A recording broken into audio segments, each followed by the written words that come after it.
Hello जनता, आ गया हूं मैं आप लोगों के बीच एक और क्लास 12th के इंपॉर्टेंट चैप्टर का वन शॉट लेके। चैप्टर का नाम है बेटा इनवर्स ट्रिग्नोमेट्रिक फंक्शन। देखते ही थोड़ा सा घबराहट हो रही है क्या? बच्चे बहुत स्ट्रगल करते हैं बेटा इस चैप्टर में, लेकिन और नहीं।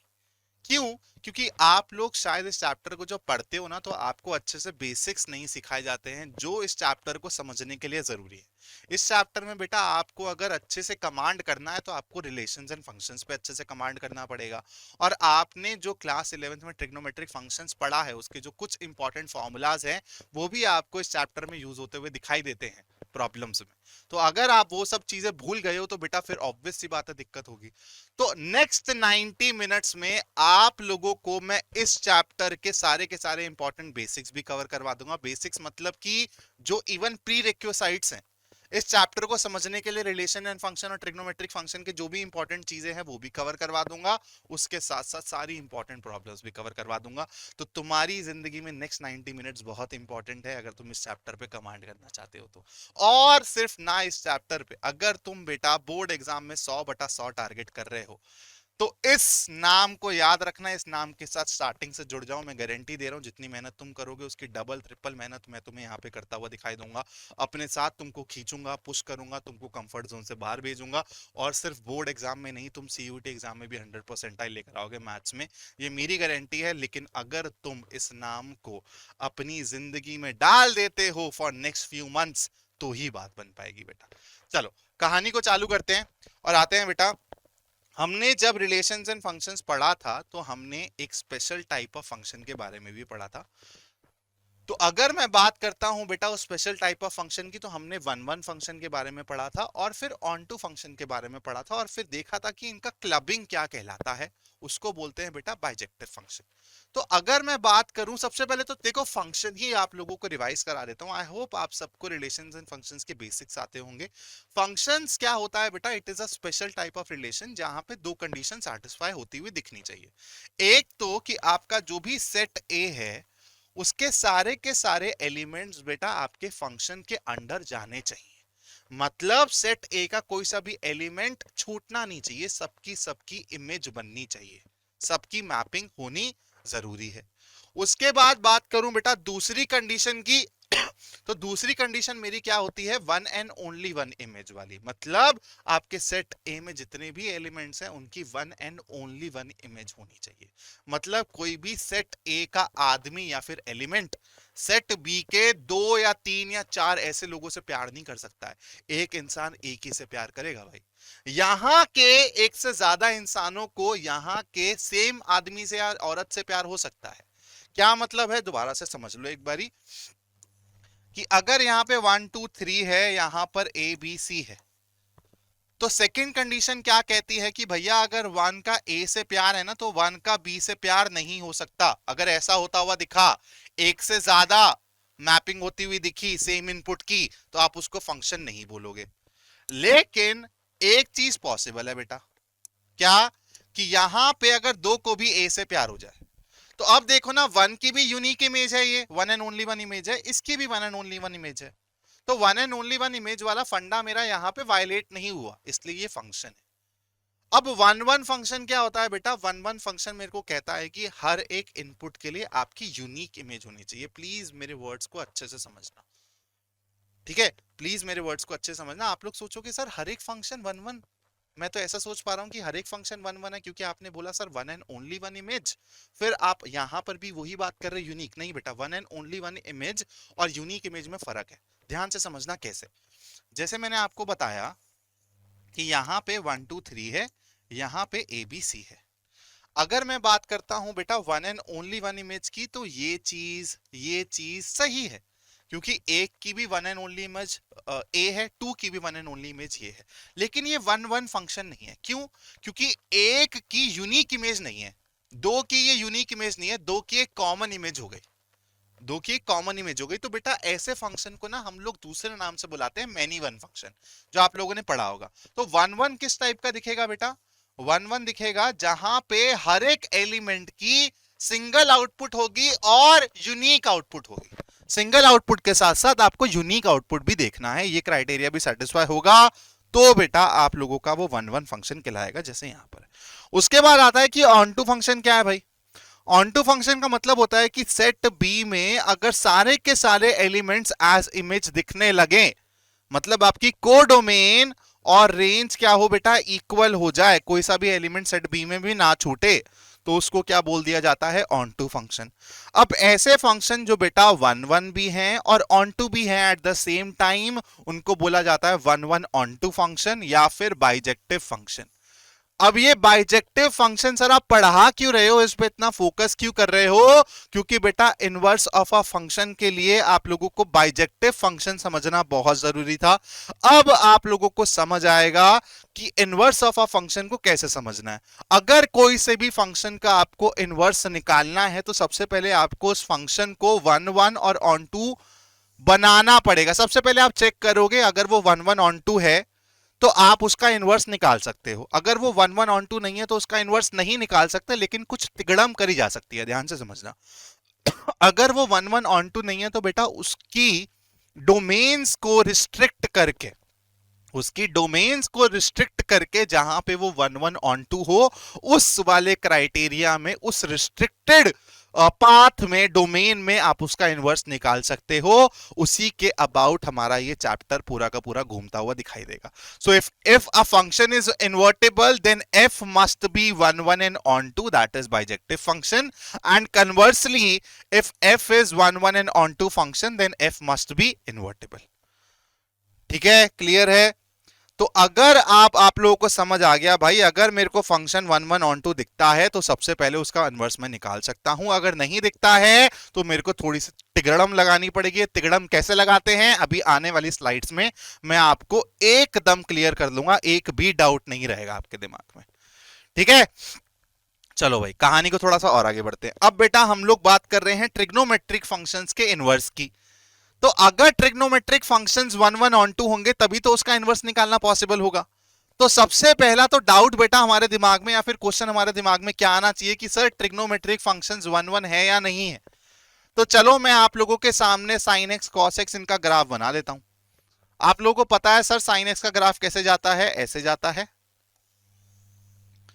और अगर मैं बात करूं कॉस एक्स के ग्राफ की तो आप बोलोगे सर ग्राफ से मैं वन वन ऑन टू कैसे बता सकता हूं। अभी देखो, अभी समझ आएगा, सारी चीजें समझ आएंगी आप लोगों को।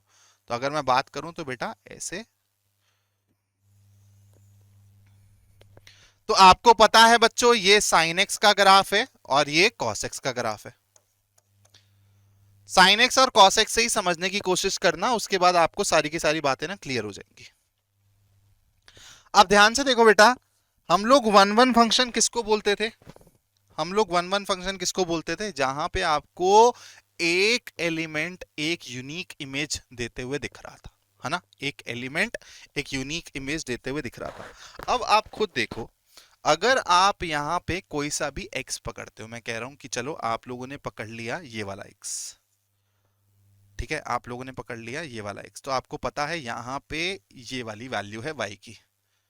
ठीक है, मान लो ये रहा मेरा x1, तो इसके कॉरेस्पॉन्डिंग y की वैल्यू क्या है बेटा y1।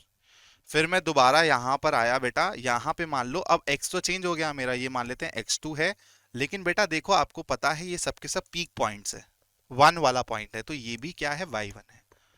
तो आप खुद देखो, दो डिफरेंट इनपुट्स आपको सेम आउटपुट मैप कर रही हैं। तो ये आपको दिख रहा है कि ये एक मैनी वन फंक्शन है, वन वन फंक्शन नहीं है। ऑन टू तो है, ऑन टू वाली कंडीशन तो सेटिस्फाई कर रहा है, लेकिन ये सर वन वन फंक्शन नहीं है, मैनी वन फंक्शन है। सिमिलरली आप यहां पर भी देख सकते हो, और वन वन फंक्शन देखने का आप क्या कर सकते हो, एक ना यहां पे हॉरिजॉन्टल लाइन ड्रॉ करो और देखो वो इंटरसेक्ट कर रही है एक से ज्यादा पॉइंट पे। इसका मतलब क्या है कि आप यहां पे देखोगे तो भी आपको सेम वाई मिलेगा, यहां देखोगे तो भी सेम वाई मिलेगा, फिर बेटा यहां देखोगे तो भी सेम वाई मिलेगा, यहां देखोगे तो बेटा इतने सारे x की वैल्यूज है, इतनी सारी इनपुट वैल्यूज हैं जो आपको सेम आउटपुट मैप कर रही है। मतलब ये मैनी वन वाला केस है सर, यूनिक इमेज नहीं मिल रही है यहां पे। तो हम लोग क्या करें, हम लोगों को बेटा चैप्टर में इनवर्स ट्रिग्नोमेट्रिक फंक्शन तो पढ़ना है, मतलब इनवर्स तो निकालना ही है जो मर्जी करके, लेकिन ये वन वन वाली क्राइटेरिया सेटिस्फाई नहीं कर रहे हैं। तो फिर हम लोग क्या करेंगे, अब ध्यान से समझना, अगर ये चीज समझ गए तो पूरा का पूरा चैप्टर आप लोगों को क्लियर हो जाएगा। ठीक है, ध्यान से देखो बेटा, मैंने आपको साइन एक्स का ग्राफ कुछ ऐसा दिखाया और फिर विजुअलाइज करवाया कि बेटा वो आप लोगों को दिख रहा है कि वो मैनी वन फंक्शन की तरह एक्ट कर रहा है, मैनी वन फंक्शन है, वन वन नहीं है, उसका इनवर्स अभी नहीं निकाल पा रहा हूं मैं। ठीक है, ध्यान से देखना, सिर्फ साइन से ही आप समझ जाओगे। बेटा ये होता है आपका जीरो, अगर मैं बात करूं तो ये होता है पाई बाय टू, ये होता है पाई, ये होता है बेटा थ्री पाई बाय टू, ये होता है टू पाई। सिमिलरली बेटा ये हो जाएगा आपका minus of pi by to, ठीक है, और ये हो जाएगा आपका minus of pi and so on. ठीक है, ऐसे करके आपको, अब बेटा ध्यान से देखना, अगर मैं यहां पे ऐसे दो लाइंस बना दूं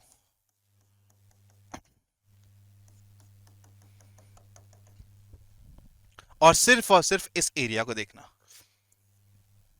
यहां पे मेरा ग्राफ कैसे दिख रहा है बेटा साइन का, ऐसे दिख रहा है, देखो ध्यान से।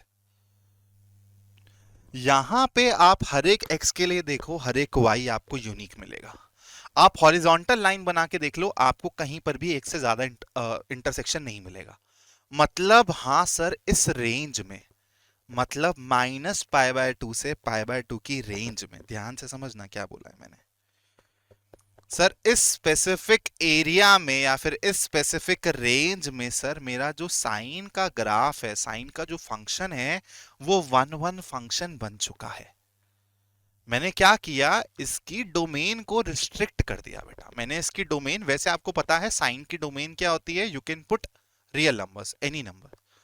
बट अगर मैं सिर्फ माइनस पाई बाय टू से पाई बाय टू में साइन का ग्राफ देखूं तो बेटा ये वन वन में कन्वर्ट हो जाता है। ये वन वन में कन्वर्ट हो जाता है, वो आपको ग्राफ से पता चल रहा है। फिर एक स्मार्ट बच्चा आप में से बोलेगा कि सर आप सिर्फ माइनस पाई बाय टू से पाई बाय टू देख रहे हो, लेकिन आप पाई बाय टू से थ्री पाई बाय टू भी देखोगे तो आपका सर जो फंक्शन है वो कुछ ऐसा दिख रहा है। यहां पर भी अगर मैं एक हॉरिजॉन्टल लाइन ड्रॉ करता हूं सर, तो वो आपको एक ही जगह इंटरसेक्ट करते हुए दिखेगी। तो मतलब पाई बाय टू से थ्री पाई बाय टू के अंदर भी सर यहां पे हर एक एक्स के लिए एक यूनिक वाई दिख रहा है। तो मतलब यहां पर भी इस रेंज में भी सर ये वन वन है। मैं बोलूंगा बिल्कुल सही बात बोली है बेटा। ऐसे ही आप माइनस पाई बाय टू से minus three pi by to देखोगे ना बेटा, तो यहां पर भी आपको सेम ही दिखेगा, सेम ही दिखेगा। तो बेटा आप लोग साइन का फंक्शन हो, कॉस का फंक्शन हो या फिर बाकी ट्रिग्नोमेट्रिक का फंक्शन हो, आपको वहां पे ऐसी बहुत सारी ब्रांचेस दिखेंगी, बहुत सारी ब्रांचेस दिखेंगी जहां पे आपको फंक्शन वन वन बनता हुआ दिखाई देगा बेटा। तो आप लोगों को इस चीज को ध्यान में रखना है कि जो अब जैसे यहां पे मैंने माइनस पाई बाय टू से पाई बाय टू बताया ना आपको, इसको बोला जाता है बेटा प्रिंसिपल ब्रांच। क्या बोला जाता है, प्रिंसिपल ब्रांच। और प्रिंसिपल ब्रांच पे ही मैक्सिमम क्वेश्चन हम लोगों से पूछे जाते हैं। और जो बाकी ब्रांचेस हैं वो आपकी नॉर्मल ब्रांचेस हैं, प्रिंसिपल ब्रांचेस पे आपसे ज्यादा क्वेश्चन पूछे जाते हैं। ठीक है बेटा, साइन के पॉइंट ऑफ व्यू से हमने चीजें समझ ली कि कैसे हमने उसके ग्राफ को रिस्ट्रिक्ट करके उसको वन वन बनाया। अब मैं आपको कॉस के पर्सपेक्टिव से भी दिखाता हूं और दिखाता हूं कि कैसे हम सोचते हैं कि सर ये कटिंग कैसे करनी है ग्राफ में, कैसे इसको रिस्ट्रिक्ट करूं कि वो वन वन बने। ध्यान से देखना, अगर मैं बेटा कॉस का ग्राफ यहां पे ड्रॉ करता हूं तो आपको पता है कॉस का ग्राफ कुछ ऐसा होता है। ठीक है, अब आप यहाँ पे एक काम करो, लिख भी लो, आपको पता है जीरो ये हो जाएगा आपका, फिर ये हो जाएगा बेटा पाई बाय टू, फिर और 90 डिग्री जाएंगे तो ये बनेगा पाई, ये बनेगा बेटा आपका थ्री पाई बाय टू, और ये बन जाएगा आपका क्या, टू पाई। यहाँ नहीं, यहाँ लिख देता हूँ, काम करता हूँ, टू पाई। ठीक है, ऐसे आपको कहानी दिखेगी। फिर यहाँ पे लेफ्ट में भी आप लोग देख सकते हो, मैं यहाँ पे मेंशन नहीं कर रहा। अब देखो ध्यान से विजुअलाइज करना मेरे साथ कि ग्राफ कटता कैसे है। अगर मैं ग्राफ को बेटा यहाँ पर भी माइनस पाई बाय टू से पाई बाय टू काटने की कोशिश करूं, ध्यान से समझना, कि यहाँ पे और यहाँ पे काटने की कोशिश करूं तो आपको देखना है कि इसमें ये वन वन है या नहीं है। लेकिन आपको दिख रहा है कि सर यहाँ पर और यहाँ पे आपको सेम वाई मिल रहा है दो डिफरेंट टेक्स्ट के लिए, मतलब एक यूनिक इमेज वाला कॉन्सेप्ट यहाँ पे नहीं चल पा रहा है। तो यहाँ पे ये मैनी फंक्शन रह रहा है। या फिर एक इजी तरीका होता है, हॉरिजॉन्टल लाइन मार के देखो, अगर वो एक से ज्यादा पॉइंट पे इंटरसेक्ट करेगी तो वहां पे वो वन वन नहीं है। तो आप अब थोड़ा सा और खोज करोगे, तलाश करोगे, तो आपको दिखेगा बेटा ये वाला रीजन। आप बोलोगे कि सर अगर मैं ये वाला रीजन काट दूं, ये वाला रीजन काट दूं तो यहां पे सर जो कॉस का ग्राफ है वहां पे हर एक एक्स के लिए एक यूनिक वाई है। मतलब 0 से पाए में आपको दिख रहा है कि कॉस का ग्राफ बेटा 1 1 में कन्वर्ट हो चुका है। ऐसे ही आप बोलोगे सर पाए से 2 पाए में भी है, फिर 0 से माइनस पाए में भी है, मैं बोलूंगा बिल्कुल है। तो अगेन 0 से पाए वाला क्या हो जाता है बेटा, कॉस के लिए प्रिंसिपल ब्रांच हो जाता है। ठीक है, क्या हो जाता है, प्रिंसिपल ब्रांच हो जाता है। तो अब आपको समझ आया कि हम लोग इनवर्स निकालते कैसे हैं। सबसे पहले हमने देखा कि इनवर्स निकालना पॉसिबल कब होता है, जब फंक्शन हमारा 1 1 एंड ऑन टू हो। फिर हमने देखा यार ट्रिग्नोमेट्रिक फंक्शन तो हमारे मैनी वन फंक्शंस होते हैं, तो उन मैनी वन फंक्शंस को हमने जुगाड़ से 1 1 फंक्शन बनाया। उसके लिए क्या करना पड़ा, हमके उनके ग्राफों को तोड़ना पड़ा। ग्राफों को तोड़ना कैसे है, ग्राफो बोल रहा हूं, बताओ ग्राफ्स को तोड़ना कैसे है, आप लोगों को वो चीज मैंने विजुअलाइज करा दी। उसके बाद बहुत सारी ब्रांचेस आपको मिलती हैं, उसमें से प्रिंसिपल ब्रांच होती है, बाकियों को बोला जाता है अदर ब्रांचेस। ठीक है, इतनी चीज अभी तक सबको क्लियर हो गई। अब आते हैं बेटा इनवर्स ट्रिग्नोमेट्रिक फंक्शन पे, रेंज, डोमेन और प्रिंसिपल ब्रांच पे आते हैं। फिर हम लोग ग्राफ के बारे में भी पढ़ेंगे, फिर हम लोग कुछ क्वेश्चंस भी करेंगे। तो अगर मैं बात करूं बेटा साइन इनवर्स को डिकोड करने की, ध्यान से समझना। तो आपको पता है साइन का ग्राफ सर ने अभी दिखाया कि ऐसा होता है। अब आप लोगों को अगर मैं साइन के डोमेन और रेंज की बात करूं, या फिर डोमेन और आपको पता चले, तो बेटा आप बोलोगे सर डोमेन है मेरा ये, मतलब आप कुछ भी डाल सकते हो, है ना, एक्स की जगह आप कुछ भी डाल सकते हो, और सर आपका जो है फंक्शन यहाँ पे सॉरी -1 होगा, -1 से 1 के बीच में ही घूमता रहता है। फिर आप अगर बोलोगे कि साइन इनवर्स को सर यहां से हम लोगों को देखना पड़ेगा, तो आपको पता है कि हमने क्या किया बेटा, हमने इसके ग्राफ को रिस्ट्रिक्ट कर दिया, -π/2 से π/2, या फिर आप π/2 से 3π/2 भी कर सकते हो। तो ऐसे आप पैरेलल लाइंस बना लो। और अब आप जो -π/2 से π/2 के बीच देख रहे हो बेटा, वो प्रिंसिपल ब्रांच कहलाती है, बाकी सारी को बोलते हैं हम अदर ब्रांचेस। बेटा अब आपको एक चीज और मैं यहां पे बता दूं कि जब भी हम इनवर्स फंक्शन निकालते हैं तो आप कुछ नहीं कर रहे। जैसे मतलब मानो कि मैं बोल रहा हूं y = sin x है, तो यहां पे आपको पता है x की जगह जो भी वैल्यूज रख सकते हैं वो डोमेन कहलाती है, उसका कलेक्शन। जो भी आपको एज आउटपुट मिल रहा है बेटा उसी को हम रेंज बोलते हैं। तो अगर मैं इसका इनवर्स फंक्शन निकालता हूं तो वो और कुछ नहीं, आप क्या कर रहे हो, sine inverse y = x, x = sine inverse y। तो अब आप क्या कर रहे हो बेटा, अंडर फंक्शन साइन इनवर्स आप y को यूज कर रहे हो एज इनपुट, तो आपको x आउटपुट मिल रही है। तो मतलब पहले जो इनपुट था मेरा अब वो आउटपुट हो गया है, पहले जो आउटपुट था अब वो इनपुट की जगह हो गया है। तो आपकी जो डोमेन और रेंज होती है वो क्या हो जाती है बेटा, इंटरचेंज हो जाती है। ये सब चीजें आप लोग पढ़ के आए हो, मैं बस रिवाइज करवा रहा हूं। तो फिर अगर आप लोग देखोगे बेटा साइन इनवर्स फंक्शन के बारे में, चलो इसको मिटा देता हूं, साइन इनवर्स फंक्शन के बारे में, तो उसकी डोमेन और रेंज क्या हो जाएगी, अब आप लोगों को क्लियर हो जाएगा। अगर मैं साइन इनवर्स फंक्शन की बात करूं तो बेटा देखो पहले क्या रेंज थी ये, तो साइन इनवर्स की डोमेन हो जाएगी ये। तो आपको दिख रहा है कि -1 to 1 इसकी क्या हो गई बेटा, डोमेन हो गई। और आप लोगों की प्रिंसिपल वैल्यू ब्रांच जो थी यहाँ पे -π/2 से π/2, वो क्या हो जाएगी बेटा, आप लोगों की रेंज हो जाएगी, बहुत सिंपली। ठीक है, क्योंकि यहां पे जो आपका डोमेन था वो साइन इनवर्स में जाके रेंज बन जाएगा। और रेंज किस तरीके से ले रहे हैं भैया, हम लोग काट काट के ले रहे हैं, तो इसलिए प्रिंसिपल ब्रांच क्या हो जाएगी आपकी -π/2 से π/2, और ये सब हो जाएंगी आपकी अदर पॉसिबल ब्रांचेस या फिर रेंज। क्लियर है? चाहो तो स्क्रीनशॉट ले सकते हो। उसके बाद आते हैं बेटा कॉस इनवर्स को डिकोड करते हैं सिमिलर तरीके से। बहुत इजी कर दूंगा आप लोगों के लिए चैप्टर, आप लोगों को बिल्कुल भी टेंशन लेने की जरूरत नहीं है। मुझे पता है बहुत से बच्चे इस चैप्टर में डरते हैं। कॉस का ग्राफ आप लोगों को दिखा दिया है बेटा, इसकी कटिंग भी आप लोगों को दिखा दी है मैंने कि कैसे आप लोगों को इस ग्राफ को कट करके इसको 1 1 बनाना है। तो आपने बोला सर ऐसे आप 0 से पाए, पाए से 2 पाए कहीं पर भी देख लोगे सर तो ये ऐसे कटता हुआ दिखाई दे जाएगा आपको। ठीक है, तो फिर हमने बोला कि 0 से पाए वाली इसकी प्रिंसिपल रेंज या फिर प्रिंसिपल ब्रांच है। लेकिन उससे पहले कॉस का अगर मैं बात करूं तो डोमेन ये है बेटा, रेंज ये है। तो कॉस इनवर्स के लिए सबसे पहले तो मेरे को पता है कि मेरी डोमेन हो जाएगी -1 to 1, और अगर मैं अब रेंज की बात करूं तो बेटा प्रिंसिपल रेंज क्या हो जाएगी मेरी 0 to पाई। उसके अलावा जो भी बाकी सब है -π to 0, π to 2 pi, 2 pi to 3 पाई, ये सब क्या हो जाएंगी other possible branches, other possible ranges. चलो भाई, अब आ जाते हैं tan इनवर्स फंक्शन पे। एक तो सबसे पहले बच्चों को tan का ग्राफ ही याद नहीं होता है, तो सबसे पहले आप tan का ग्राफ देख लो भाई। ठीक है, π/2 के नियर जाते ही जो भी आपके ऑड मल्टीपल्स होते हैं π/2 के, उसके नियर जैसे ही ये जाता है आपको दिखता है कि नॉट डिफाइंड हो रहा है।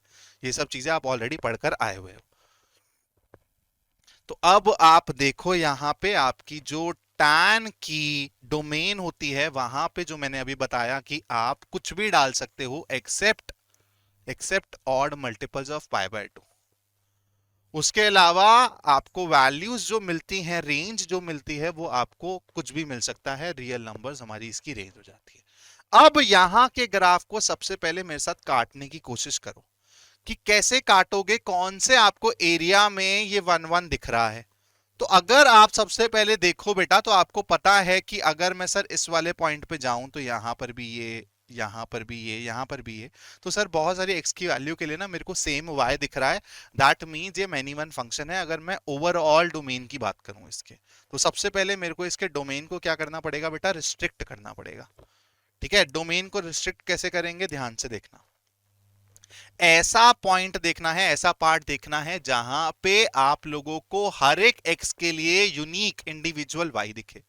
तो अगर मैं इसको 0 से पाए तोड़ देता हूं बेटा, अगर मैं 0 से पाए तोड़ देता हूं, आप ध्यान से देखना 0 से पाए में इसका ग्राफ कैसा है बेटा, ऐसा है, और फिर और ये ऐसा है, ध्यान से देखो 0 से पाए में।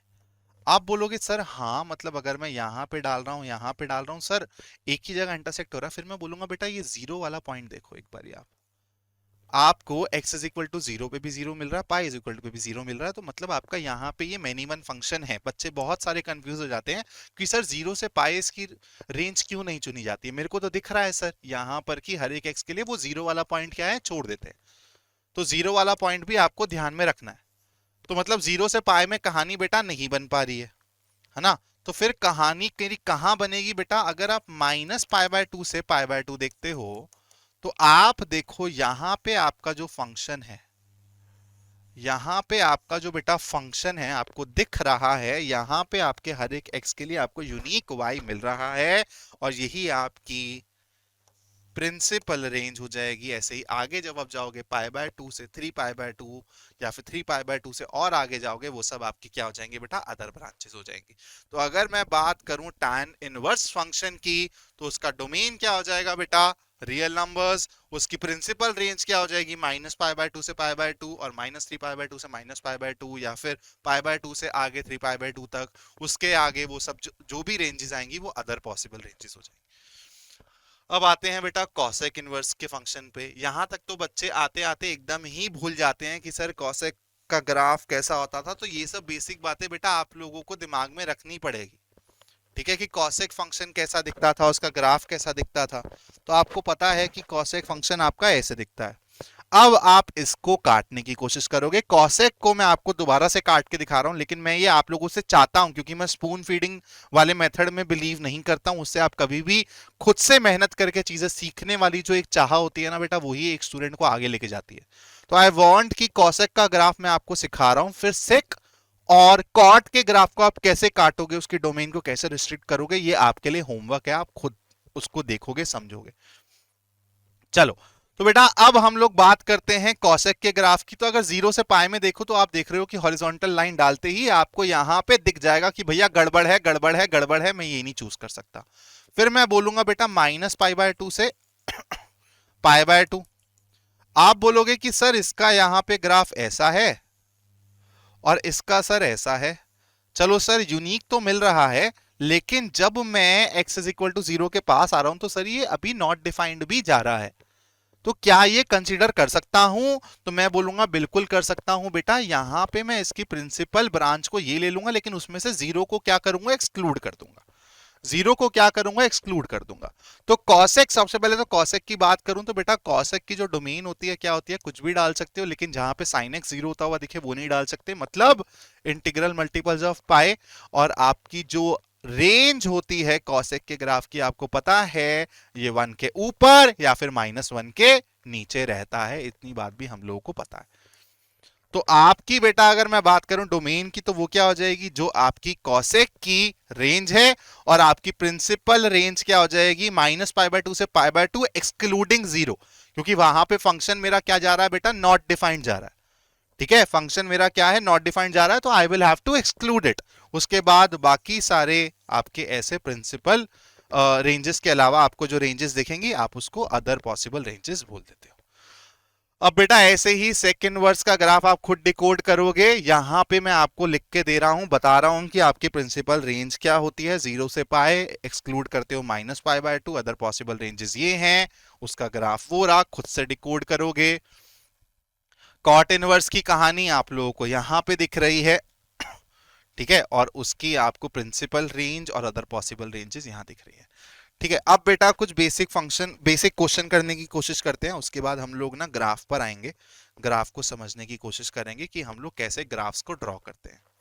अभी हमने ये तो देख लिया कि रिस्ट्रिक्शन कैसे होती है, रिस्ट्रिक्शन से हम लोगों को ये भी पता चल गया कि यार उसका हमको समझ आ रहा है कि यार अब रेंज क्या होगी, डोमेन क्या होगी। तो अभी तक हम लोग इनवर्स ट्रिग्नोमेट्रिक फंक्शन कैसे हम लोग डिकोड करते हैं, समझते हैं, उसके बाद उसकी डोमेन रेंज कैसे इंटरचेंज करके हम लोग चीजें समझ लेते हैं, वो सब चीजें हम लोग डिकोड कर चुके हैं। अभी graph of inverse trigonometric functions बाकी है। उससे पहले कुछ बेसिक क्वेश्चन करते हैं। डोमेन निकालना है बेटा, function defined by this sine inverse under root of x -1। तो आप मेरे को एक बात बताओ, y is equal to sine inverse x दिखता है आपको, तो आप इसकी डोमेन के बारे में क्या बोलते हो, डोमेन बोलते हो कि सर साइन एक्स की जो रेंज होगी वही इसकी डोमेन होगी, है ना, इंटरचेंज हो जाती है। तो आपकी साइन इनवर्स एक्स की अगर मैं डोमेन की बात करूं तो बेटा वो क्या हो जाएगी, -1 to 1। तो यहां पर आपका जो x है वो -1 से 1 के अंदर खेलता है, -1 से 1 के अंदर खेलता है। तो यहां पे आपको x की जगह क्या दिख रहा है बेटा, अंडर रूट x -1। तो अंडर रूट x -1 आपका -1 से 1 के अंदर खेलना चाहिए था, लेकिन आपको अंडर रूट दिख रहा है ना बेटा, अंडर रूट दिख रहा है, बोलो हाँ या ना, आपको अंडर रूट दिख रहा है हाँ या ना। तो ऑब्वियस सी बात है कि ये जो नेगेटिव वाला जो दिख रहा है पोर्शन, ये अपने आप ही खत्म हो जाएगा। जो नेगेटिव वाला पोर्शन दिख रहा है वो अपने आप ही खत्म हो जाएगा, क्योंकि रूट दिख गया तो भाई पॉजिटिविटी तो आएगी ही आएगी ना।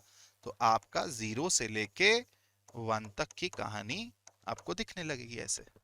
Under root of x -1 should belong to 0 to 1 in included case. तो अब बेटा अगर आप स्क्वायरिंग करोगे तो आपको दिखेगा x -1 1 से लेके 0 तक, और फिर x यहां पर हो जाएगा बेटा 2, और यहां पर हो जाएगा आपका कितना, 1। तो ये हो जाएगी आपकी domain of the function sine inverse under root of x -1। एक बार ये आराम से इस क्वेश्चन को देख लो अगर चाहते हो तो, और कहीं पर भी डाउट हो, कंफ्यूजन हो, तो बेटा आप आफ्टर दिस लेक्चर आल्सो आप लिख सकते हो कमेंट बॉक्स में, मैं आपको वहां पे सारी की सारी चीजें क्लियर कर दूंगा। क्लियर है भाई? चलो थोड़ा सा और आगे बढ़ते हैं, पानी पी लेता हूँ यार थोड़ा सा, है ना। इन वाले क्वेश्चंस को आप लोग ट्राई करने की कोशिश करो, फिर मैं आपको बताता हूँ कि इन क्वेश्चंस को कैसे सॉल्व किया जाता है। देखो क्वेश्चन देखो क्या लिखा हुआ, फाइंड द प्रिंसिपल वैल्यू। तो हमको बेटा सबसे पहले इनकी वैल्यूज निकालनी है, और उसको ना प्रिंसिपल जो रेंज है ना उसके अंदर डालना है, और वहां से हमको आंसर देना। जैसे बेटा साइन इनवर्स -1/√2 है, तो आप खुद सोचो, सॉरी माइनस साइन इनवर्स 1/√2 है, -1/√2 नहीं है, आई एम सॉरी। तो आप देखो ये आया कहां से होगा। अगर मैं साइन इनवर्स, ध्यान से देखना बहुत बेसिक अप्रोच है, इसको अगर मैं थीटा के बराबर बोल दूं तो आपको यहां से समझ आएगा कि बेटा साइन थीटा किसके बराबर है, 1/√2 के बराबर है। अब बेटा आपको ध्यान देना है क्या कि साइन इनवर्स का प्रिंसिपल ब्रांच क्या था। तो आप बोलोगे कि सर साइन इनवर्स का प्रिंसिपल ब्रांच था -π/2 से π/2। क्वेश्चन करते करते ना आपको ये सारी चीजें अपने आप ही दिमाग में छप जाएंगी, आपको रटना कुछ नहीं है, इतने क्वेश्चन प्रैक्टिस कर लेंगे कि सारी चीजें रट जाएंगी। तो आप बेटा थीटा ऐसा चूज करोगे इस वैल्यू के कॉरेस्पॉन्डिंग जो कि इस रेंज में लाई करे। तो आपको पता है 1/√2 कब होता है बेटा, π/4 पे होता है, अगर मैं फर्स्ट क्वाड्रेंट की बात करूं तो बोलो हाँ या ना। -π/2 से π/2 अगर क्वाड्रेंटल सिस्टम में देखूं बेटा तो आपको पता है कि ये वाली रेंज है, कौन सी, ये वाली रेंज है। तो अब आपको पॉजिटिव चाहिए साइन, तो वो कहां मिलेगा, फर्स्ट क्वाड्रेंट में मिलेगा ना, फर्स्ट क्वाड्रेंट में कहां मिलेगा, π/4। तो यहां से आपको समझ आया कि थीटा की वैल्यू क्या है, π/4। और यही आपका पहले पार्ट का उत्तर है। और π/4 हमने क्यों चूज किया, क्योंकि वो इसके बीच में लाई करता है, हेंस प्रिंसिपल वैल्यू क्या हो जाएगी यहां पर, साइन इनवर्स 1/√t की वैल्यू क्या हो जाएगी, π/4। क्लियर है, थीटा की वैल्यू बतानी थी हम लोगों को। अब मैं आता हूं बेटा, थर्ड पार्ट करते हैं सीधा, ठीक है, साइन वाला एक पार्ट कर लिया, थर्ड पार्ट करते हैं और सेकंड पार्ट आप खुद से ट्राई करना। कॉट इनवर्स -1/√3, जैसे माइनस आया घबराना नहीं है, सेम प्रोसीजर फॉलो करेंगे। -1/√3 बच्चों should be equal to theta के बराबर ले लो। सबसे पहले पिक्चर देख लो भाई कैसी दिख रही है। तो आप बोलोगे सर कॉट इनवर्स तो यहां से हो गया cot theta is equal to -1/√3। ठीक है भाई कहानी। अब आप बोलोगे कि सर अब मेरे को समझ आ रहा है कि कॉट थीटा -1/√3 है, अभी तक सर मैं मतलब प्रिंसिपल ब्रांचेस को ना नहीं याद कर पाया हूं, जो कि हो जाएगी। तो देखो कॉट के यहां पे चलेंगे तो आपको समझ आएगा प्रिंसिपल रेंज क्या है, 0 टू पाई। तो 0 से पाई के बीच में ही आपका दिमाग चलना चाहिए कि कौन सी वैल्यू पे ऐसा मेरे को दिखने वाला है। तो आप खुद देखो, अगर मैं बात करूं कॉट की, तो आप आ जाओ क्लास 11th की अगर ट्रिग्नोमेट्री आपको थोड़ी सी याद है तो अब समझना कैसे आपके बेसिक्स यहां पे काम आएंगे। तो आपको पता है कि 0 से पाए का गेम है रेंज का। पहले वाले में तो बेटा आपका कॉट पॉजिटिव होता है, सारे के सारे फंक्शंस पॉजिटिव होते हैं। सेकंड वाले में आपका कॉट नेगेटिव होता है, ये आपको पता है। तो आपको जो वैल्यू मिलेगी ना वो π/2 से π के बीच में मिलेगी, जो कि 0 से पाई के बीच में होगी। ये सब चीजें आपको दिमाग में सोचनी है। तो अब आपको पता चल गया कि भैया जी कॉट थीटा यहां पे कैसे लिखोगे, cot theta is equal to 1/√3 कब होता है बेटा, जल्दी बता दो। 1/√3 कब होता है कॉट, पहले क्वाड्रेंट में 1/√3 कब होता है, उसके आगे माइनस लगा देंगे, माइनस कॉट, अगर मैं बात करूं 60 डिग्री है ना, 60 डिग्री इज नथिंग बट π/3, π/3। तो अब आपको पता है माइनस कॉट π/3 को और क्या लिख सकते हो, 11th के बेसिक्स याद करो, कॉट ऑफ पाई माइनस π/3। कैसे, एक तो हॉरिजॉन्टल लाइन पे आपका फंक्शन चेंज नहीं होता है तो कॉट का कॉट रहेगा। और अब देखो यहां से ऊपर जा रहे हो तो सेकंड में आपका कॉट नेगेटिव है, इसलिए आगे नेगेटिव का साइन लगा हुआ है ना, याद है ना, ये सब बेसिक बातें थी बेटा, ठीक है, ये सब बेसिक बातें थी। तो आपका कॉट ऑफ पाई माइनस π/3 क्या हो जाएगा बेटा, यहां से 2π/3।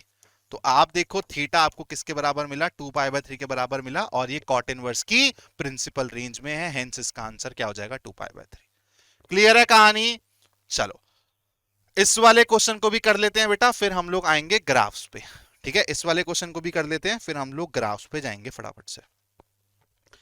Sign of π/3 minus of sine inverse -1/2। तो सबसे पहले बेटा हम लोग ना इससे डील करते हैं, बाद में देखते हैं कहां तक पहुंचेगी कहानी। तो साइन इनवर्स ऑफ -1/2 निकालना है, साइन इनवर्स ऑफ -1/2 निकालना, प्रिंसिपल वैल्यू निकालनी है बेटा इसकी। ठीक है, तो आपको पता है इसको आप थीटा के बराबर लोगे तो आपको पिक्चर कैसे दिखेगी बेटा, साइन थीटा -1/2 के बराबर। अब आपको पता है साइन इनवर्स की प्रिंसिपल रेंज क्या होती है बेटा, -π/2 से लेके π/2। तो आपको थीटा को ऐसे जस्टिफाई करना है कि वो इसके बीच में आए।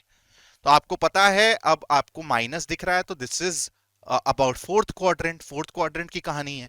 तो आप इसको कैसे लिख सकते हो बेटा, sine theta is equal to, अब 1/2 कब होता है साइन भाई, तो आप बोलोगे 30 डिग्री पे, दैट इज π/6 पे, माइनस साइन π/6, माइनस साइन π/6। और आपको पता है बेटा -π/2 से π/2 मतलब ये वाली रेंज, पहले क्वाड्रेंट में ले नहीं सकते, फोर्थ क्वाड्रेंट में ही थीटा को जस्टिफाई करना पड़ेगा। तो वो कैसे कर सकते हो आप, यहीं से ही बेटा चले जाओ नीचे, -π/6, हॉरिजॉन्टल से आपका रेशो चेंज नहीं होता है, तो आप इसको क्या लिख सकते हो, साइन ऑफ -π/6। ठीक है, इसको आप क्या लिख सकते हो बेटा, साइन ऑफ -π/6। क्लियर है, ये भी आप लोगों को ऑलरेडी पता होगा कि sine of minus theta is equal to, तो आप इससे भी विजुअलाइज कर सकते हो कि सर ने ये वाला कॉन्सेप्ट यूज किया है। ठीक है, यहां से भी आप विजुअलाइज कर सकते हो। क्लियर है भाई? बोल दो सारे के सारे एक बारी, डन। या फिर आप ये भी लिख सकते हो कि सर ने इसको कैसे लिखा है, सर ने इसको लिखा है साइन ऑफ 0 - π/6। ठीक है, इसको आप साइन ऑफ 0 - π/6 भी लिख सकते हो ऐसे। क्यों? देखो जीरो पे आपका साइन का साइन रहेगा, और फिर जीरो से नीचे आ रहे हो तो यहाँ पे बेटा आपका फोर्थ क्वाड्रेंट में साइन नेगेटिव होता है, इसलिए साइन पहले लग गया। तो आप ऐसे भी इसको विजुअलाइज कर सकते हो। ठीक है, तो आपको पता चल गया थीटा की वैल्यू क्या आ गई बेटा, -π/6। ये वैल्यू आपकी -π/2 से π/2 में मतलब रहती है। क्या कहते हैं उसको, वर्ड्स आर्ट इंग्लिश वर्ड्स, रहती है, वो क्या बोलते हैं यार, बीच में मतलब रह रही है, चलो छोड़ो, ठीक है, इंग्लिश वर्ड ही नहीं आ रहा वो। तो आपका साइन क्या हो जाएगा बेटा, अंदर क्या हो जाएगा, π/3, और इसकी वैल्यू हमने निकाल ली है -π/6। तो एक्चुअली बेटा यहाँ पे ध्यान रखना अब एक चीज का, साइन इनवर्स -1/2 आपका -π/6 आया है, माइनस का साइन ऑलरेडी यहाँ पर है, तो ये हो जाएगा +π/6। तो आपको पता है किसके बराबर हो जाएगा बेटा, ये हो जाएगा आपका π/2 के बराबर, है ना। π/2, तो साइन ऑफ π/2 क्या होता है बेटा, 1 के बराबर होता है। यहां से आपको आंसर मिल जाएगा। क्लियर है? सारी की सारी जनता बोल दो एक बारी। चलो, अब आते हैं बेटा ग्राफ्स एंड इंपॉर्टेंट क्वेश्चंस पे। चलो, तो इनवर्स ट्रिग्नोमेट्रिक फंक्शन के ग्राफ निकालने के लिए, या फिर किसी भी फंक्शन का जब इनवर्स फंक्शन पे पहुंचना हो, है ना, किसी भी इनवर्स फंक्शन का ग्राफ निकालना हो किसी के भी फंक्शन से, जैसे अभी साइन एक्स से साइन इनवर्स एक्स पहुंचेंगे, कॉस से कॉस इनवर्स एक्स पहुंचेंगे, तो कुछ रूल्स हैं जो आप फॉलो करके ग्राफ तक पहुंच सकते हो। The graph of an inverse trigonometric function can be obtained from the graph of a trigonometric function in two ways. ये हर एक फंक्शन के इनवर्स के लिए वैलिड है, not just for trigonometric functions. हर एक फंक्शन का अगर आपको इनवर्स निकालना है तो आप ऐसे उसके ग्राफ को विजुअलाइज कर सकते हो by interchanging x and y axis. That is, if a comma b is a point on the graph of trigonometric functions, then b comma a becomes the corresponding point on the graph of inverse trigonometric function। क्योंकि बेटा आपकी domain range बनती है, range domain बनती है ना, तो वही दिख रहा है यहाँ पे कि आपको पॉइंट्स इंटरचेंज करने हैं। और दूसरा क्या है, as a mirror image that is reflection along the line y is equal to x। मैं आपको ये मेथड तो बताऊंगा, लेकिन इसके साथ मैं आपको एक अपना मेथड भी बताऊंगा जो कि बेस्ट है, अपना बेस्ट मेथड भी बताऊंगा इनवर्स ट्रिग्नोमेट्रिक फंक्शन के ग्राफ को समझने का। उससे बढ़िया मेथड आपको कोई नहीं दिखेगा, बहुत कम बुक्स में वो चीज दिखेगी आपको ज्यादातर y is equal to x वाला मेथड ही दिखेगा, ज्यादातर बुक्स में, ज्यादातर लेक्चर्स में। लेकिन मैं जो आपको सिखाऊंगा बेटा वो आपको सबसे बेस्ट तरीके से ग्राफ को समझा देगा इनवर्स ट्रिग्नोमेट्रिक फंक्शंस के। चलो, तो भैया जी हम लोग सबसे पहले साइन के ग्राफ को डिकोड करते हैं। ठीक है, ये रहा साइन का ग्राफ, तो ये रहा बेटा साइन इनवर्स एक्स का ग्राफ। हम साइन से साइन इनवर्स एक्स के ग्राफ तक कैसे पहुंच सकते हैं, देखो यहां पे आप लोगों को समझाता हूं कि हमने क्या किया, हमने y is equal to x की लाइन बना ली। सबसे पहले क्या किया, y is equal to x की लाइन बना ली। फिर देखा ये मेरा बेटा साइन है, तो इसका ना y is equal to x के अबाउट ना मिरर इमेज ले लूं, तो मेरी मिरर इमेज क्या हो गई, ध्यान से देखना, दूसरे पेन से दिखा रहा हूं ये। सिमिलरली अगर मैं बात करूं बेटा इस वाले पार्ट की, साइन के इस वाले पार्ट की, इस वाले पार्ट की, तो इसकी मिरर इमेज क्या हो गई बेटा, इसकी मिरर इमेज हो गई ये। बस एक बारी मेरे को शेप मिल जाए, बस उसी शेप को मैं क्या कर दूंगा बेटा, आगे कंप्लीट कर दूंगा। तो ये मेरा साइन इनवर्स एक्स का ग्राफ हो गया, ये मेरा साइन इनवर्स एक्स का क्या हो गया बेटा, ग्राफ हो गया। इतनी चीज आप लोगों को समझ आ गई कि कैसे y is equal to x के अबाउट आपको फंक्शन की मिरर इमेज देखनी है, उसको फिर आप कंप्लीट कर दोगे तो आपको इनवर्स फंक्शन का ग्राफ मिल जाएगा। लेकिन गगन सर आए हैं तो कुछ प्यारा सिखा के जाएंगे। ये चीज मिरर इमेज वाली चीज में ना बच्चे फंस जाते हैं, क्योंकि y is equal to x के अबाउट मिरर इमेज देखनी उतनी आसान नहीं है। तो मैं आपको एक बहुत बढ़िया मेथड बता रहा हूं, तरीका बता रहा हूं। आपको अगर कभी भी इनवर्स के फंक्शन को विजुअलाइज करना हो, सोचना हो, तो देखना कैसे करोगे। साइन का फंक्शन बनाया, ये रहा बेटा एक्स एक्सिस, ये रहा मेरा वाई एक्सिस। सबसे पहला स्टेप क्या करना है आपको अपने दिमाग में, सबसे पहला स्टेप क्या करना है बेटा, एक्स एक्सिस के अबाउट आपको रिफ्लेक्शन देखना है। Y is equal to x के अकॉर्डिंग मुश्किल होता है, लेकिन जब आपको मैं बोल रहा हूं कि एक्स के मुताबिक आपको रिफ्लेक्शन देखना है, तो आपको कुछ नहीं करना, जो चीज ऊपर है वो नीचे हो जाएगी, जो चीज नीचे है वो ऊपर हो जाएगी, है ना। बहुत इजी है, हम लोग विजुअलाइज कर सकते हैं कि सर हमारा जो ग्राफ है वो कैसा हो जाएगा, ये वाला पार्ट नीचे चला जाएगा सर, ये वाला पार्ट अब ऊपर चला जाएगा, ऐसे हो जाएगा ग्राफ मेरा। ठीक है, after reflection in x, after reflection in x. अब इसके बाद क्या करना है बेटा, ये आखिरी स्टेप है, इसके बाद क्या करना है, rotate bye 90 degree in anti clockwise direction, anti clockwise. चलो भाई घुमा दो फटाफट से, इसको विजुअलाइज करके इसको ऐसे घुमा दो, तो बेटा आपका जो ग्राफ हो जाएगा ना वो कैसे दिखेगा, ध्यान से देखना। ये वाला टोपी ऐसे नीचे आ जाएगी, ये वाली टोपी ऐसे ऊपर चली जाएगी। देखो जब भी घुमाना हो ना, तो ये वाली चीज बेटा यहां आ जाएगी घूम के, ये वाली चीज यहां चली जाएगी, तो आपका जो ग्राफ है बेटा वो दिखेगा कैसे, आप देख लो एक बार पीछे से, ऐसे ही था आपका साइन इनवर्स का ग्राफ। तो ये बेटा आपका साइन के ग्राफ से हम लोग साइन इनवर्स के ग्राफ तक पहुंच चुके हैं। कैसे, क्या मेथड है, सबसे पहले भैया जो भी ग्राफ मिलता है उसका एक्स एक्सिस में रिफ्लेक्शन निकाल लो, फटाफट से विजुअलाइज कर लो, और फिर उसको 90 डिग्री एंटी क्लॉकवाइज घुमा दो। इससे बढ़िया आपको अप्रोच नहीं मिलेगी, ये बहुत इजी है, इसको समझना, इसको विजुअलाइज करना बहुत आसान है। जब हम लोग y is equal to x वाला फंडा लगाते हैं बेटा, बहुत से बच्चे तो इसी में कंफ्यूज हो जाते हैं, मैं सच बता रहा हूं आपको कि sir y is equal to x की लाइन ऐसे जाएगी, ऐसे जाएगी, कैसे जाएगी। फिर जब आप बुक्स में देखते हो तो आपको पता चलता है y is equal to x की लाइन भैया ऐसे टचिंग वाला केस होता है, टैंजेंट की तरह जाती है ऐसे इस पे। फिर आप उसको विजुअलाइज करोगे तो सबसे पहले तो आपको ये चीज सोचने में समझने में इतना टाइम लग जाएगा, जब तक तो मेरे मेथड से आप इनवर्स का ग्राफ निकाल भी चुके होगे। देखो ग्राफ कॉस पे भी ये चीज मैं अप्लाई करके दिखाता हूं आपको। तो सबसे पहले देख लो भैया जी, कॉस इनवर्स का ग्राफ, कॉस एक्स का ग्राफ ये रहा मेरा, और कॉस इनवर्स का ग्राफ मेरा ये रहा।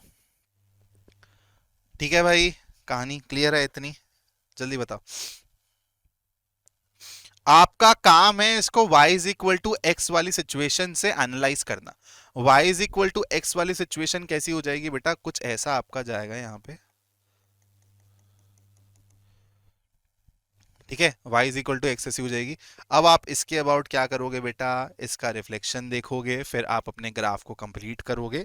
वो कहानी आपकी है, मैं आपको आपके, क्योंकि ये चीज आपको हर जगह दिखेगी, 10 बुक्स में दिखेगी, जो मैं सिखा रहा हूं आपको वो आपको बहुत कम बुक्स में दिखेगा। इसलिए मेरे मेथड को अगर आप समझ जाओगे तो बेटा आपको टेंशन लेने की बिल्कुल भी जरूरत नहीं है। जब भी आपको ट्रिग्नोमेट्रिक फंक्शंस का इनवर्स का ग्राफ बनाना हो, आप यूं बना दोगे अपने दिमाग में ही। ठीक है, तो चलो फॉलो करें बेटा अपने मेथड को, ध्यान से देखना। सबसे पहले हमने कॉस का ग्राफ बना लिया, फिर पहला स्टेप क्या था भाई हमारा, पहला स्टेप क्या था, reflection in x axis, reflection in x axis. चलो भाई रिफ्लेक्शन करवा दो फटाफट से एक्स एक्सिस के अबाउट।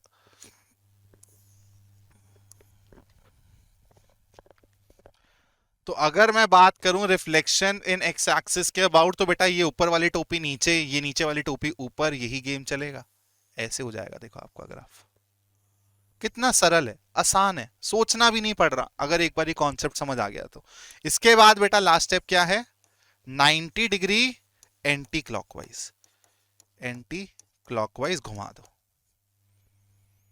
तो अगर आप 90 डिग्री एंटी क्लॉकवाइज घुमा दोगे, तो मैंने क्या बोला था बेटा, इमेजिन करो इन वाले पॉइंट्स को, ये वाला पॉइंट आपका घूम के यहां चला जाएगा, ये वाला पॉइंट घूम के यहां आ जाएगा, तो आपका जो ग्राफ है वो कैसा दिखने लगेगा, 90 डिग्री एंटी क्लॉकवाइज घुमाने के बाद ये टोपी ऐसे आ जाएगी, बाकी सब ग्राफ को वैसे कंप्लीट कर दो। ये आपका किसका ग्राफ है बेटा? ये आपका कॉस इनवर्स एक्स का ग्राफ है। अब आप समझ रहे होगे भैया, अगर सर का साथ दे दिया ना पूरे सेशन, तो ट्वेल्थ में तो सर ऐसे नैया पार लगाएंगे ना बेटा, कोई नहीं पढ़ा रहा होगा आपको, आप यूट्यूब छान के देख लेना ऐसे, मैं आपको गारंटी दे रहा हूँ। ठीक है बेटा, बहुत मेहनत करी जाती है ओवर द इयर्स कि कैसे बच्चों को बेटर विजुअलाइज करवाना है। बेटा हर जगह आपको दिख जाएगा, टीचर की जरूरत ही क्या है, इतनी सारी बुक्स है मार्केट में, बच्चा अपने आप से पढ़ के समझ सकता है चीजों को। लेकिन एक टीचर का काम होता है उन कॉन्सेप्ट्स को इतने इजी तरीके से बच्चे के दिमाग में डालना कि बच्चे को लगे कि यार सच में पढ़ाई बहुत इंटरेस्टिंग है, पढ़ाई बहुत इजी है। तो वही बेटा मेरा काम है। समझ आ गया आप लोगों को? चलो अब आते हैं tan इनवर्स के ग्राफ पे। तो tan का ग्राफ बेटा ये रहा, tan इनवर्स x का ग्राफ ये रहा। y is equal to x वाला फंडा आपको बहुत जगह दिख जाएगा, आपके एनसीईआरटी बुक में दिख जाएगा, उसके ऊपर मैं डिस्कशन नहीं कर रहा हूं। मैं आपको अपने फंडे से दोबारा tan से tan इनवर्स पहुंच के दिखाता हूं। ठीक है, और इसके बाद मैं एक और ग्राफ आपको दिखाऊंगा, दो ग्राफ, जैसे मैंने आपको पहले बोला था कि कैसे आपको ग्राफ कटिंग करनी है, डोमेन्स को रिस्ट्रिक्ट करना है। मैंने आपको 4 केसेस दिखाए और 2 केसेस आप पे छोड़े। सिमिलरली मैं टैन का दिखाऊंगा, फिर कॉसेक का दिखा दूंगा कि कॉसेक इनवर्स का ग्राफ कैसे बनता है, कैसे आप उसको देख सकते हो मेरे वाले मेथड से विजुअलाइज करके। उसके बाद आपका सेक इनवर्स और कॉट इनवर्स आप खुद से करोगे, और आपको जो भी सबसे प्यारी चीज है आपको उसकी कसम है आप करोगे, आप इस चीज को छोड़ नहीं सकते हो। ठीक है, चलो किसका बात कर रहे थे भैया जी? टैन की बात कर रहे थे। और ये ग्राफ्स को ना अपने उंगली पे रखना चालू कर दो बेटा आप। ठीक है, बढ़िया से चीजें सीखनी है अपने को। तो आपको पता है सबसे पहले तो भैया जी ये हमारे नॉट डिफाइंड भी जाते हैं, है ना, odd multiples of pi bye 2 पे।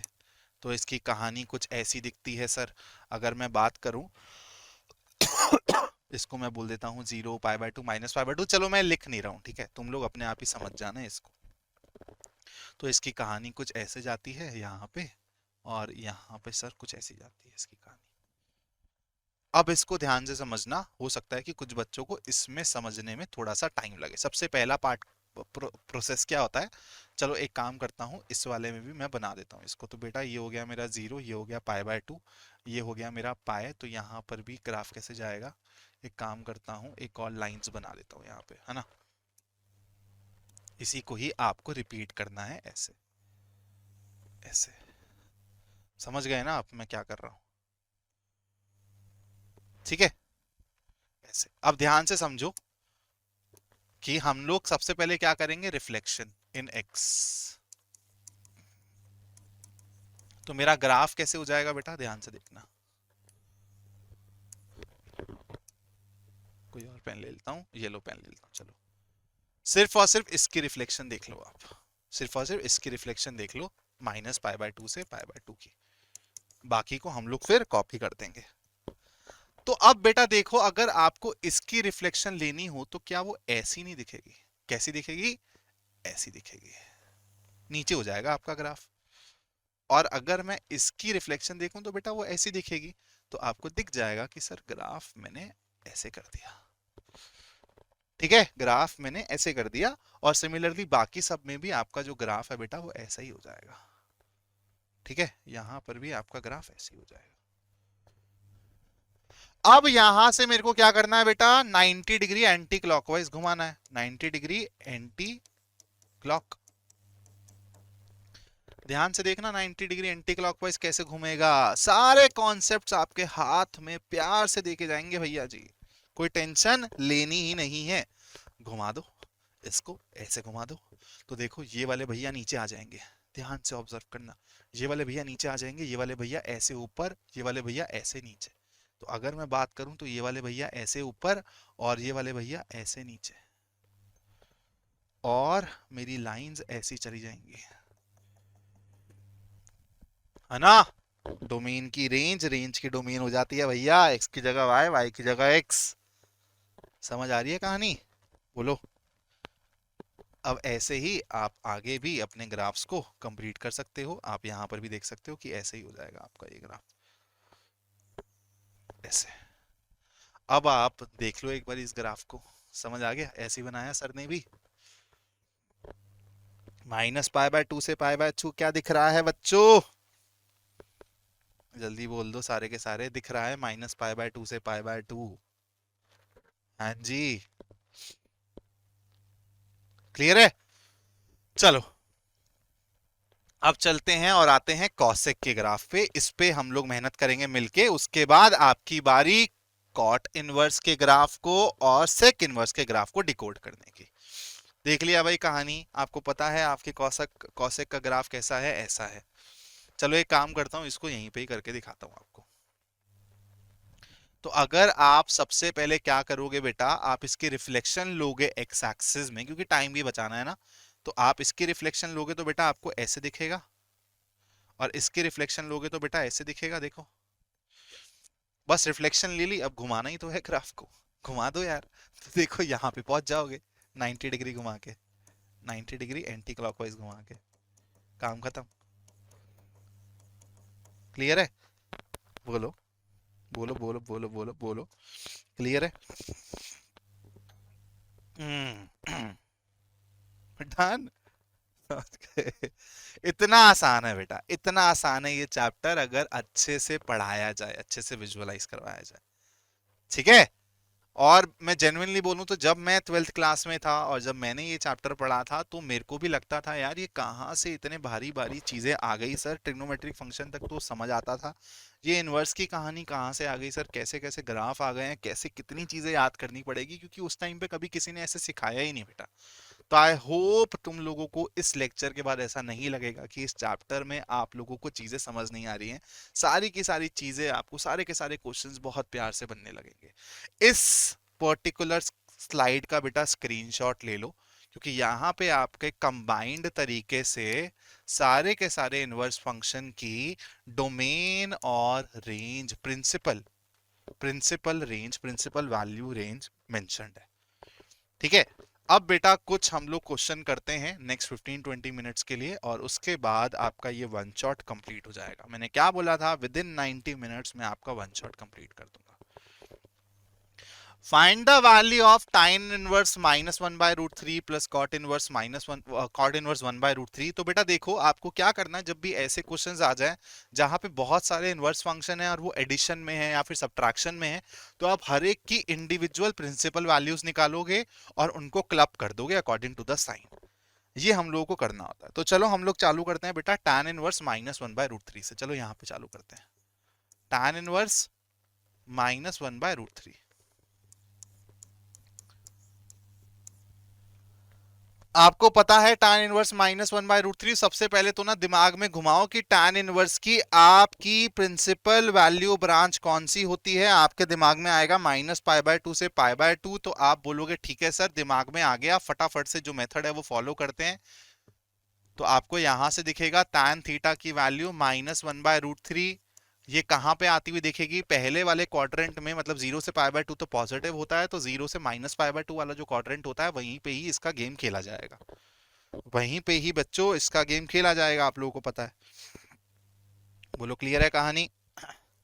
अब आपको पता है कि tan थीटा की value minus one by root three के लिए कैसे लिख सकता हूं इसको, tan theta is equal to minus of tan 30 degree, that is tan of pi by six, tan of pi by six.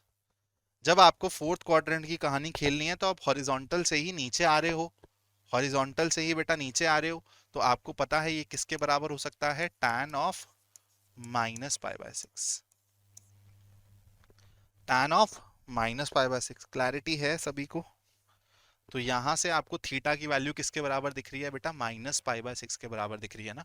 तो आपका यहां से मेरा वैल्यू क्या आया, माइनस पाई बाय सिक्स। ध्यान से देखना, अब प्लस करके इसके साथ डील करते हैं, ठीक है, इसके साथ डील करते हैं व्हाइट पेन से। Cot inverse one by root three, cot inverse की आपको पता है कि भैया जी प्रिंसिपल रेंज क्या है हमारी, जीरो से पाए है, और यहाँ पे बेटा वन बाय रूट थ्री ही दिख रहा है आपको, तो पहले क्वाड्रेंट में जाना है। ये आपका 10th लेवल का है, इसमें आपको सॉल्व करने की भी जरूरत नहीं है, दिमाग में ही आप बता सकते हो कि सर ये तो हमारा पाई बाय सिक्स को कॉरस्पॉन्ड करेगा, सॉरी पाई बाय थ्री को कॉरस्पॉन्ड करेगा, क्योंकि कॉट है। कॉट की value one by root three first quadrant में कब दिखती है, 60 डिग्री पे, तो ये हो जाएगा बेटा पाई बाय थ्री पे, plus tan inverse sine of minus pi by two, ध्यान से देखना। अब बेटा sine of minus pi by two और कुछ नहीं होता, minus of sine pi by two होता है, आपको पता है। इसको आप sine of zero minus pi by two लिख सकते हो। फिर आप जैसे अपने टी रेशियोज को कन्वर्ट करते हो, उनका साइन देखते हो, मेथड आपको आता है, तो sine of minus pi by two is nothing but minus of sine pi by two, that is -1। तो tan इनवर्स के अंदर क्या आ गया बेटा, -1। -1 tan इनवर्स -1 थीटा के अकॉर्डिंग यहाँ पे अगर आप विजुअलाइज करोगे तो आपको पता है माइनस पाई बाय टू से पाई बाय टू इसकी प्रिंसिपल रेंज है। ठीक है, तो आपने क्या किया बेटा, आपको मिल गया कि tan थीटा आपको चाहिए -1 के बराबर। tan थीटा चाहिए -1 के बराबर। ऑब्वियसली इसकी कहानी कहाँ खेली जाएगी बेटा, फोर्थ क्वाड्रेंट में खेली जाएगी। फोर्थ क्वाड्रेंट में आप देख सकते हो -1 कहाँ आएगा, -π/4 पे। तो tan theta is equal to tan of -π/4। तो यहां से आपका थीटा किसके बराबर आ गया बेटा, -π/4 के बराबर आ गया। तो यहाँ पे इसको आप लिख सकते हो -π/4। आंसर देख लो क्या आ जाएगा।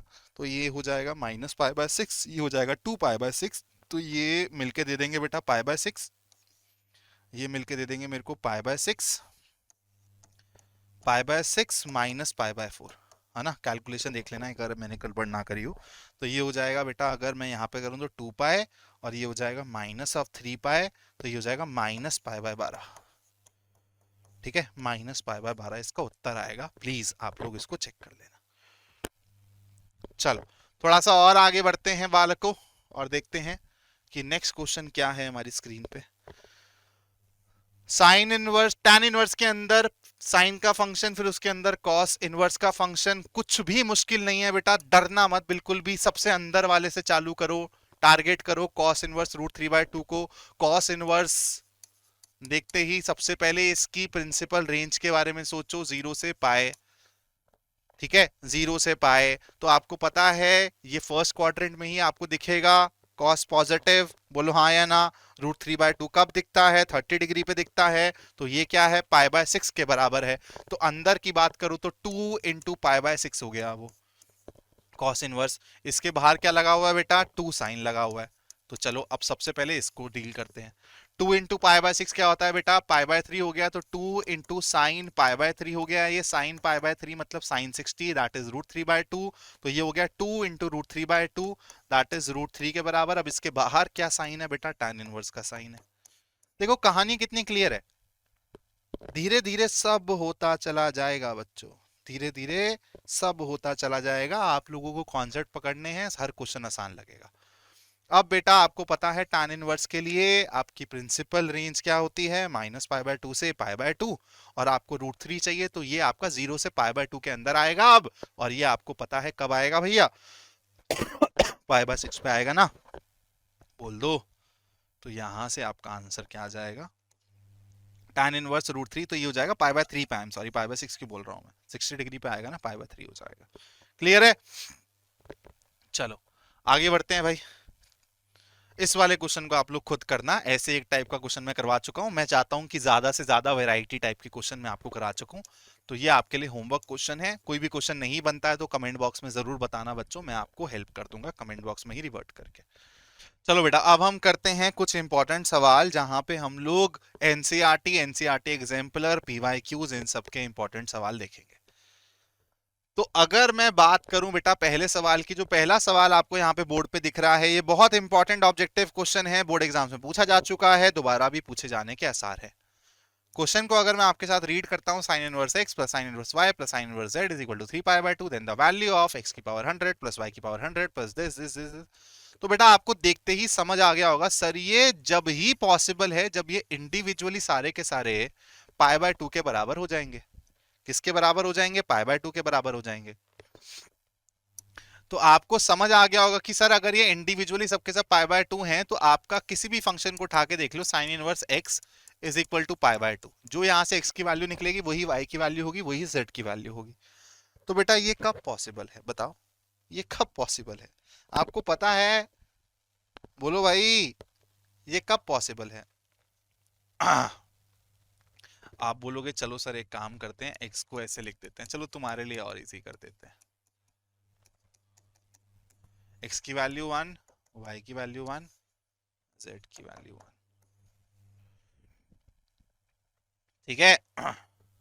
तो आपको समझ आ गया सर, यहाँ पे इन सब की वैल्यू 1 1 रखनी है, तो बेटा 1 + 1 + 1, क्योंकि पावर 100 है तो ये हो जाएगा 3 minus of 9 divided by again 1 की पावर 101, ये सब 1 + 1 + 1 3 हो जाएगा, दैट इज आंसर आएगा 3 - 3 is equal to 0। So the correct answer is option A. ठीक है, बहुत इजी सवाल है, बस इसकी जिस तरीके से जितना बड़ा लग रहा है बच्चे घबरा जाते हैं, तो आपको घबराना नहीं है बेटा ऐसी प्रॉब्लम देख के। ये बहुत इजी सवाल है, प्रिंसिपल ब्रांच पे बेस्ड है, ये आप कर लोगे, मैं इसको होमवर्क में डाल रहा हूँ। मैक्सिमम टाइप के क्वेश्चन, चलो एक काम करते हैं, ये वाला क्वेश्चन करते हैं। देखो आया हुआ क्वेश्चन है 2021 में टर्म 1 में, दिख रहा है आपको, तो इंपॉर्टेंट सवाल है, ऑब्वियस सी बात है, सॉल्व करते हैं इसको। कॉस इनवर्स 1/2 को अलग से सॉल्व करते हैं, इसको करते हैं, फिर जो आपकी वैल्यूज आएंगी उसको ऐड कर देंगे। कॉस इनवर्स 1/2 के लिए सबसे पहले प्रिंसिपल रेंज इसकी होती है बेटा 0 से पाए। 0 से पाए के अंदर मेरे को देखना है 1/2 कहाँ आएगा, फर्स्ट क्वाड्रेंट में आएगा, और 1/2 का मतलब क्या है मेरा, कॉस के लिए हो जाएगा बेटा 60 डिग्री, दैट इज π/3। कुछ गलत तो नहीं बोला मैंने? तो अगर मैं पहले वाले की बात करूं तो देखो मैंने दिमाग में ही सॉल्व कर लिया है, आप लोगों के लिए मैं लिख भी देता हूं। तो यहां से आपके पास आएगा बेटा cos theta is equal to 1/2, और ये कब होता है आपका 0 से पाई की रेंज में। अगर मैं बात करूं तो थीटा की वैल्यू 8 π/3, थीटा की वैल्यू 8 π/3। अब बात करता हूं बेटा साइन इनवर्स -1/√2 की, साइन इनवर्स -1/√2 है ना, हाँ, -1/√2। Again you would do here sine theta will be equal to -1/√2। अब ध्यान रखोगे कि इसकी प्रिंसिपल रेंज होती है -π/2 से π/2। अपने आप ही जितने जितने क्वेश्चंस करते जाओगे प्रिंसिपल रेंज दिमाग में बैठती चली जाएगी। तो ऐसा नहीं है कि बेटा सर कैसे होगा, रटना पड़ेगा, रटना कुछ नहीं है, सिर्फ प्रैक्टिस करनी है, अपने आप सारी चीजें ईजी हो जाएंगी। तो अब आपको पता है -π/2 से π/2 के बीच में अगर साइन को नेगेटिव करना है तो फोर्थ क्वाड्रेंट में जाना पड़ेगा, 0 से -π/2 वाली रेंज में जाना पड़ेगा। और -1/√2 कब होता है बेटा, आपको पता है ये होगा सर साइन ऑफ -π/4 पे।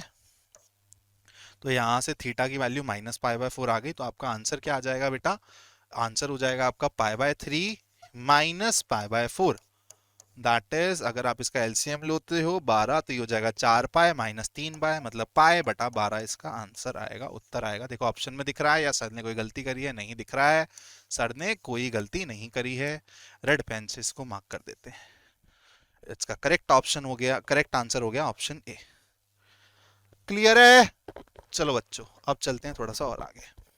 ऐसे क्वेश्चन बेटा बहुत पूछे जाते हैं बोर्ड एग्जाम में, बहुत ज्यादा पूछे जाते हैं, तो इसलिए इस क्वेश्चन को भी मैं आपको सॉल्व करवा देता हूं। इजी है लेकिन आप लोगों को थोड़ा सा 11th का कॉन्सेप्ट इसमें याद होना चाहिए। देखो अंदर वाले के साथ डील कर लेते हैं पहले, फिर तो हम कर ही लेंगे। tan ऑफ 15π/4, आपको सबसे पहले देखना पड़ेगा कि इसकी वैल्यू क्या है। अब आपको पता है ये थोड़ी से मल्टीपल मेथड वाला जो आप 11th में सीखा है उस पर बेस्ड है, तो इसको आप क्या लिख सकते हो बेटा, tan ऑफ, जब आप इसको विजुअलाइज करोगे तो आपको पता चलेगा कि ये सर 4 पाए से ना थोड़ा सा छोटा है, 4 पाए से थोड़ा सा छोटा है। तो 4 पाए से कितना छोटा है अगर मैं बात करूं तो आप बोलोगे सर पाए/4 छोटा है। अब आपको पता है 4 पाए आपका हॉरिजॉन्टल पे, हॉरिजॉन्टल बेटा इसको क्या बोलते थे, नॉन चेंजिंग लाइन, इसको क्या बोलते थे, चेंजिंग लाइन। तो आप नॉन चेंजिंग लाइन से π/4 नीचे आ रहे हो तो सबसे पहले तो tan की जगह बेटा tan ही रहेगा। और अब आप देखोगे कि फोर्थ क्वाड्रेंट में tan का क्या गेम होता है बेटा, tan नेगेटिव होता है। क्या होता है, tan नेगेटिव होता है, तो आगे माइनस का साइन लगाओगे और ये एंगल को उतार दोगे, तो आंसर क्या आएगा बेटा, -1। तो आपको एक्चुअली निकालना क्या है, tan इनवर्स -1। आप इसको थीटा के बराबर लोगे, दिमाग लगाओगे कि tan इनवर्स का प्रिंसिपल रेंज -π/2 से π/2 होता है, तो आपको पता चलेगा tan थीटा की वैल्यू -1 चाहिए, ये फोर्थ क्वाड्रेंट में मिलेगी, बोलो हाँ या ना। फोर्थ क्वाड्रेंट में मिलेगी, कहां मिलेगी, अरे सर कैसी बातें कर रहे हो, अभी तो ऐसा सवाल कराया था, अभी तो ऐसा सवाल कराया था। इसको आप लिख सकते हो -tan π/4 and this can be written as tan of 0 - π/4, that is tan of -π/4। Theta equates to -π/4, मतलब इसका आंसर क्या है बेटा, -π/4। और अब इसको फाइनली डब्बे के अंदर बंद करता हूं। क्लियर है? ऐसे हाथ चलने चाहिए बेटा एग्जाम टाइम पे। चलो एक साइन वाला क्वेश्चन कर लिया था हमने डोमेन का, एक बारी कॉस वाला क्वेश्चन भी कर लो आप। ठीक है, एक बारी कॉस वाला क्वेश्चन भी कर लो आप।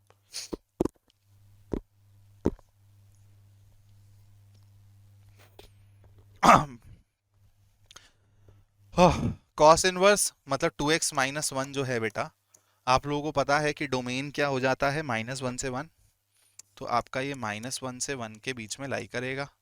अब आपको पता है 2x आपका कहाँ चला जाएगा, 2 से लेके -1 +1 0 के तक।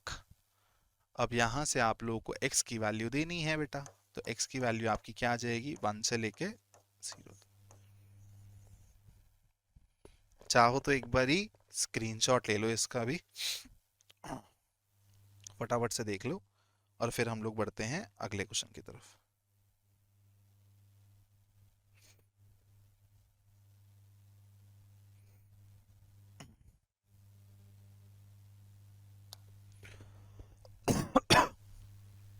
चलो इस वाले क्वेश्चन को बना दो फटाफट से, 2013 का क्वेश्चन है बेटा, फटाफट से बना दो। पानी पीने का ब्रेक चाहिए होता है बस। Find the principal value of this plus this. तो सबसे पहले कॉस इनवर्स √3/2 को लेते हैं बेटा, 0 से पाई बाय के बीच में। कहानी कब हो जाएगी √3/2, अब देखो मैं डायरेक्टली लिखना चालू कर रहा हूँ। तो इसकी वैल्यू क्या हो जाएगी, अब मैं नहीं लिख रहा इसको थीटा से इक्वेट करके, कॉस थीटा √3/2 कब दिखेगा आपको ऑलरेडी पता है ये कि ये आता है भैया 30 डिग्री पे, तो इसको आप π/6 के बराबर डायरेक्टली लिख दो। प्लस कॉस इनवर्स -1/2, देखो माइनस वाले साइन में अभी भी हम धीरे से चलेंगे, कोई दिक्कत नहीं है। तो यहाँ पे आपको पता है कि कॉस थीटा आपका -1/2 के बराबर है, 0 से पाई की रेंज है इसकी, तो ये π/2 से पाई में पाई के बीच में कॉस नेगेटिव दिखता है, तो आंसर आपका π/2 से पाई के बीच में आना चाहिए। तो आपको पता है, सबसे पहले लिख लेते हैं बेटा -1/2 कब आ रहा है, तो कॉस थीटा आपका -1/2 आता है, अगर मैं बात करूं तो 60 डिग्री पे आता है 1/2, है ना। तो ये हो जाएगा माइनस ऑफ कॉस π/3। ठीक है, अब आपको पता है कि भैया जी इसको कैसे कन्वर्ट करना है, इसको कैसे कन्वर्ट करना है, ऐसे कन्वर्ट करना है कि हमारी जो थीटा की वैल्यू है, जो वैल्यू है वो π/2 से पाई के बीच में आ जाए। तो आप इसको कैसे लिख सकते हो बेटा, इसको लिख सकते हो कॉस ऑफ पाई माइनस π/3। क्यों, क्योंकि हॉरिजॉन्टल लाइन पे चेंज नहीं होता है रेशियो, और फिर आप सेकंड क्वाड्रेंट में रहना चाहते हो, तो इसलिए आप पाई माइनस π/3 कर रहे हो, तो आपको माइनस कॉस π/3 के बराबर दिखेगा। तो ये किसके अब क्या आ जाएगा बेटा, यहां से कॉस ऑफ 2π/3। तो थीटा की वैल्यू क्या आ गई, 2π/3। तो ये हो गया प्लस 2π/3। तो अब आप इसको ऐड करोगे, तो एक काम करो, इसको लिख लो 4π/6 प्लस π/6, तो आंसर हो जाएगा आपका 5π/6। आंसर हो जाएगा आपका 5π/6। क्लियर है बेटा, चंगा जी, कोई मुसीबत तो नहीं। चलो बढ़ते हैं नेक्स्ट क्वेश्चन की तरफ। हाँ भाई, बहुत इंपॉर्टेंट क्वेश्चन है, अगेन बोर्ड एग्जाम में बहुत बारी पूछा जा चुका है ये वाला सवाल। आपको x की वैल्यू निकालनी है, कि इक्वेशन फॉर्मेट में दिया हुआ है इनवर्स फंक्शंस को इन्वॉल्व करके। तो आप कैसे सॉल्व करोगे, कॉट इनवर्स x की वैल्यू क्या हो जाएगी बेटा, अगर मैं बात करूं तो π/2 minus of tan inverse √3। tan inverse √3 है ना, माइनस तो नहीं है ना, हाँ। तो आपको पता है tan इनवर्स √3, अब ये सिंपल है क्योंकि अंदर जो आपको दिख रहा है यहाँ पे ये √3 है, -√3 होता था फिर भी बच्चे फंसते हैं, सोचना पड़ता है, इसलिए इसको मैं डायरेक्टली लिख रहा हूँ जी। अब आपकी रेंज क्या है बेटा, -π/2 से π/2 की रेंज है tan इनवर्स की, और आपको √3 मतलब फर्स्ट क्वाड्रेंट में मिलेगा 60 डिग्री पे, तो ये हो जाएगा आपका π/3 के बराबर। किसके बराबर हो जाएगा, π/3 के बराबर। तो ये π/2 माइनस π/3 किसके बराबर आएगा बेटा, अगर मैं बात करूं 6, आप एलसीएम ले लो, 3π माइनस 2π, तो ये हो जाएगा π/6। और ये किसके बराबर है बेटा, कॉट इनवर्स x के बराबर है। बस अब यहां से आपको x की वैल्यू निकालनी है।